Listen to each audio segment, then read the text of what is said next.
Allez, on parle encore de la gare de Mons dans la presse. Et c'est pas joli, joli, joli. Les travaux de la gare de Mons sont désormais estimés à 480 millions. Vous avez bien entendu. 480 millions. Cher Père Noël, comme cadeau cette année, j'allais demander du respect de la part de nos dirigeants, mais finalement, on va directement prendre du Poppers. En te remerciant, signé les Belges.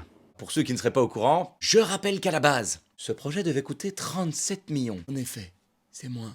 C'est beaucoup moins. C'est beaucoup, beaucoup moins que 480 millions. Bordel de merde! Pardon, c'est parti tout seul. Et c'est pas tout.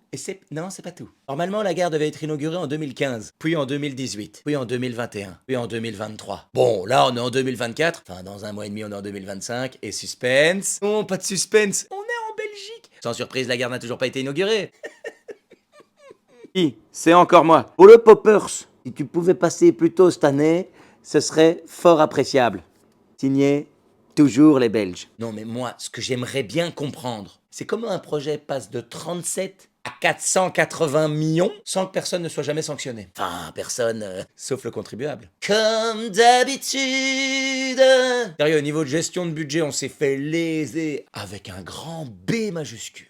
Et clairement, c'était à sec et sans élan. Mais c'est pas tout. Ouais, Père Noël, franchement, faut faire vite, là. L'entretien de la gare, quand elle sera terminée. Si un jour, elle est terminée. Juste pour la maintenir en état, ça coûtera 1 million par an. Coucou! Encore et toujours moi. Peut-être on va plutôt demander à Saint-Nicolas, car ça fait trop mal, on peut plus attendre, là. Mais on n'annule pas ta commande pour autant. Bisous. Non.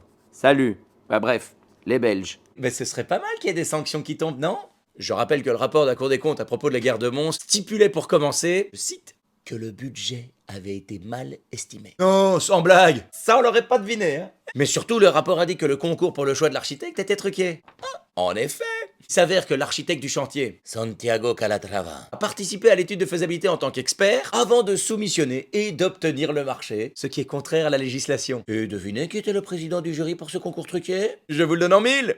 La momie! Est-ce que ça surprend vraiment quelqu'un? Non. D'ailleurs, en parlant de la momie, on aimerait bien qu'il rende des comptes plutôt qu'il compte ses rentes. Ce serait bien de le traduire rapidement en justice, car il n'a déjà plus toute sa tête. Je rappelle qu'il y a un an, il déclarait à la radio, je cite, il faut savoir qu'il y a vraiment une maîtrise des dépenses à la région wallonne.